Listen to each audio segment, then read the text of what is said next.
All right. Mod's mic is too low. Okay. Ooh. Mod can talk to you. All right, we're here to talk a little Vikings football on Fox 9 Live right now on our web streaming show. I just love that he's standing in a box. It's amazing. This is what it feels like to be 6'8" right now. All right, so this is the Dalvin Cook special is what we should be dubbing this right now. The bye-bye Dalvin Cook. The bye-bye Dalvin Cook special. He's no longer a Minnesota Vikings. Yeah, he's no longer a Minnesota Viking. So now we'll get into where he's going to go here later on in the broadcast. But right now we're going to talk about what this means for the Minnesota Vikings and what not moving forward. So he's gone. This says the Vikings were supposed to pay him $11 million this year. He'll now get $2 million instead, and this will save them $14 million against the cap hit this year. So we knew this move was coming. It was set up all offseason. They let us know that the Vikings were probably going to do this after June 1st, and now it's here. It'll be official more than likely tomorrow on Friday. Yeah, I mean, it's a day where this move has been talked about for months, pretty much ever since the last game of the season against the Giants in the playoffs. Now today we get the finality that something is happening. They're either going to try to trade him by the end of the day or they're going to release him. The Dalvin Cook era is over. I mean, I had to look it up myself today. When I saw 6 years, I'm like, 6 years? That seems like a long time. I looked it up. Sure enough, second-round pick in 2017. Right. Just came off of his best year of his career, over 1,100 yards rushing, 8 touchdowns. He was finally healthy for a full 17 games, and we saw what he was capable of doing, but this is the economics of the NFL.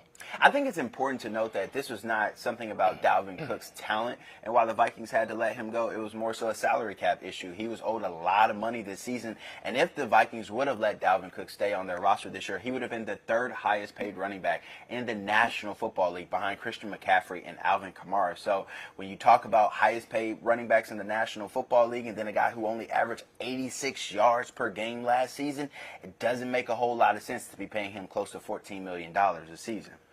Like I said, it's the economics of the NFL. The running back position just isn't that much of a demand in the game these days. It's more of an aerial attack with your high-paid quarterbacks and wide receivers.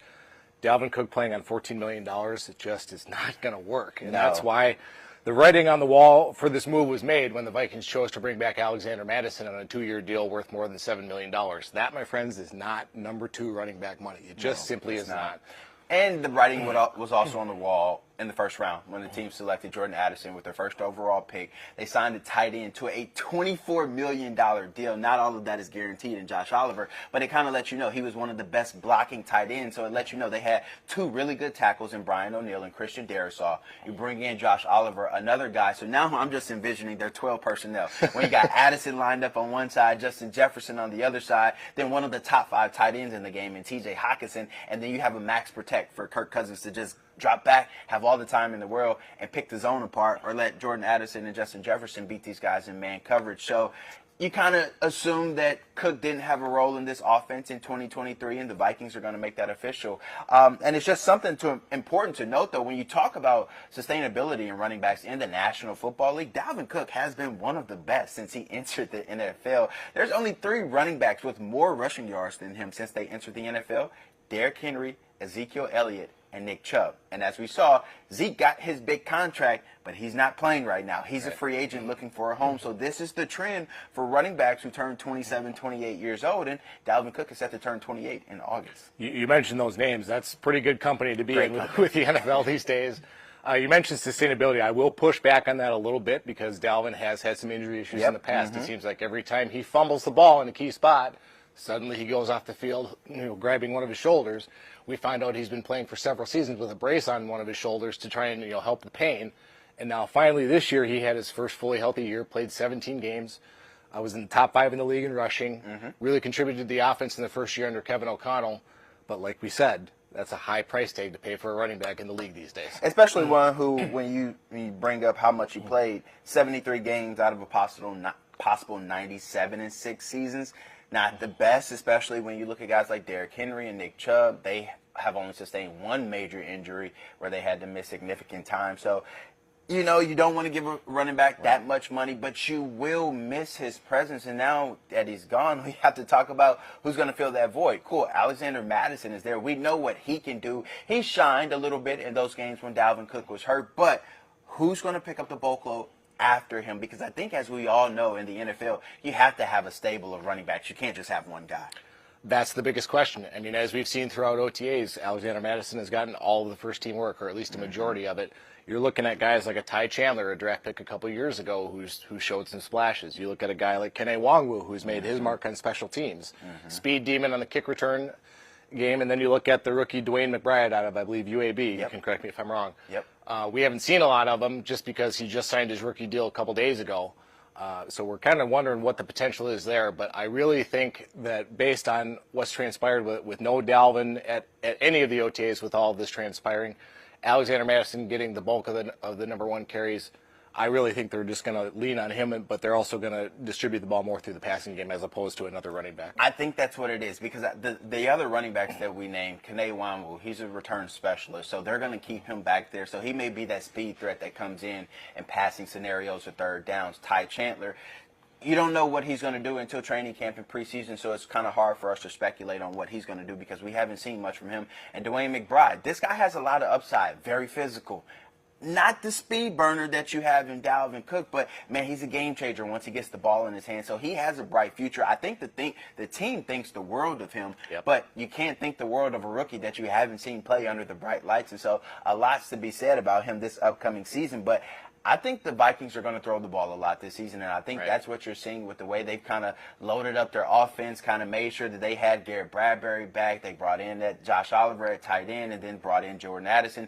KJ Osborne is going to be a special threat as well for this offense. So I think the Vikings plan, as of right now, granted, head coach Kevin O'Connell has not disclosed this with us, but I think they're going to pass the ball more. The guy has to be balanced with Alexander Mattison.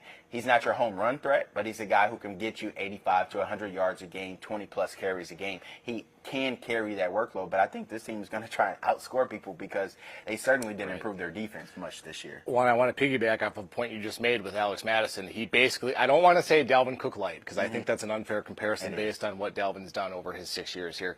I will say he is maybe a less speedy, a less explosive version of Dalvin Cook. We saw too many times with Dalvin throughout his time here that he would either get hit at the line of scrimmage or behind it for like loss of 2, loss of 3. Then you'd see him pop one for 40. That's great. I personally would like to see more.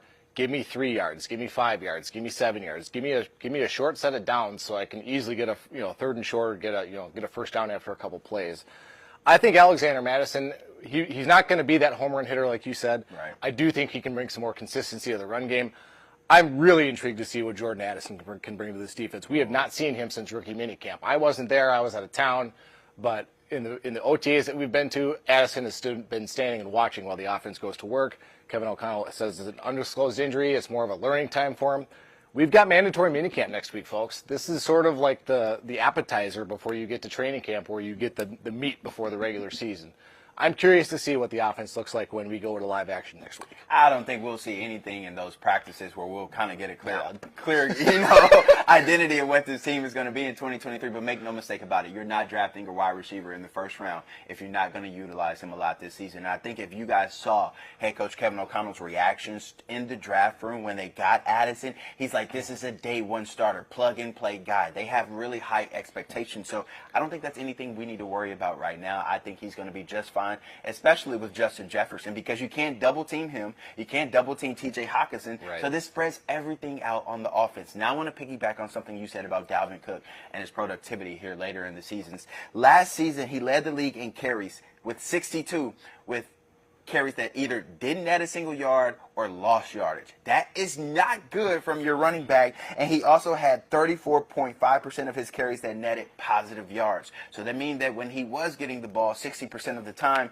he was not moving the chains forward. And I think Alexander Mattison will be a north and south guy. So I think we will see a little bit of a change here in the next couple of years under Mattison, but I think we'll see a good change under head coach Kevin O'Connell. Now let's talk about Dalvin Cook, the possibilities of where he wants. I want to touch on one thing before we move on. We heard the front office talk multiple times, mainly Kwesi Adolfo-Mensah, but talk about the future of Dalvin Cook in Minnesota before today. He had multiple opportunities to say, Dalvin's my guy, I'm bringing him back, I want to work it out. He was as vague and as, down the line as one can be on that subject, saying we're constant conversation, we're trying to work something out. That's just simply not something you say. I think we knew it wasn't going to happen because Dalvin Cook came out at the beginning of the offseason and said he was not taking a pay cut. He made that very clear. And as a running back who's 27 years old, you should not take a pay cut in this league where general managers and NFL head coaches and owners are racking in millions of dollars a year. The players themselves should not be taking discounts, especially a running back that does not get paid their worth until after proving their worth for 4 to 5 years. So I think Dalvin Cook was smart not to take a pay cut. And general manager Kwesi Adolfo-Mensah, there's nothing he can tell us. He can't play his hand and say, you know what, this is what we're going to do. We're going to let this guy go. So, well, and that's my point is you had every opportunity to say Dalvin's my guy, and he never said it once. So that tells you everything you need to know He wasn't the guy moving forward here in Minnesota. Now, as far as where he's going to go, a lot of people are talking about Miami, Denver. Those are the reports coming from NFL Network and ESPN. What do you think about that? Do you see either one of those as a great fit for Dalvin? Well, I don't really see too much in Denver personally. The whole offseason team has been Miami. He's from the area. There were reports all offseason that the Vikings nearly had a trade deal done with the Dolphins leading up to the draft to send him to Miami. So I think just because that's been the topic of conversation, the hot topic anyway, I think that's the most logical destination. Do I think he goes there? I don't. I have no idea where he goes. To be honest, I have not divulged or I have not got into that research more than you have anyway. Right. So you can expound on that a little bit. I'm not Adam Schefter. I'm not Tom Pelissero, so I don't know what these guys know. I don't know where he's going to go or who he's been talking to. We're not fortunate enough to have those type of ends with these players or teams just yet. But if you're looking at Miami and the makeup of their roster, they are set to contend and be a Super Bowl contender this season. So if you're looking at Miami or Denver, I think it's a no-brainer. But then you look at Miami's roster and you're like, wait, Raheem Mostert in the backfield, Jeff Wilson Jr., Myles Gaskin, and then they just got a world-class speed threat and Devon Achane from Texas A&M.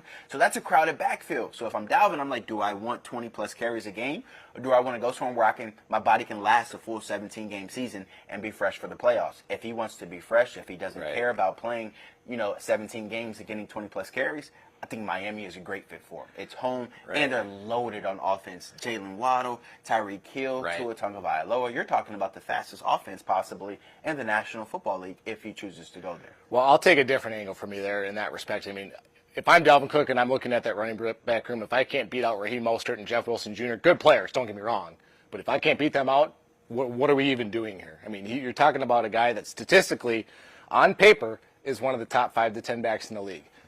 If you go there, it's your job to lose no matter what, because that's the priority. Right.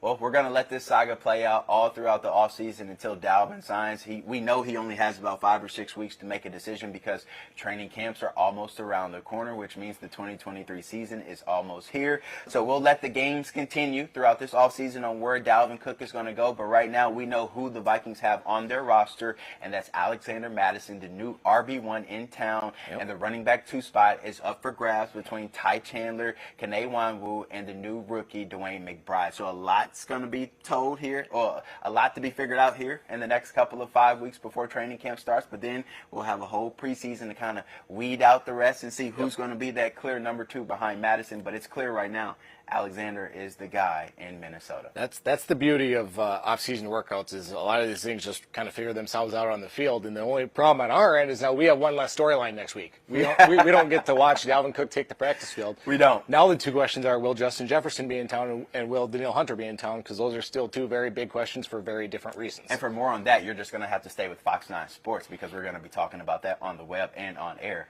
for weeks to come. That's Jeff Wald. I'm Ahmad Hicks. Thanks for tuning in.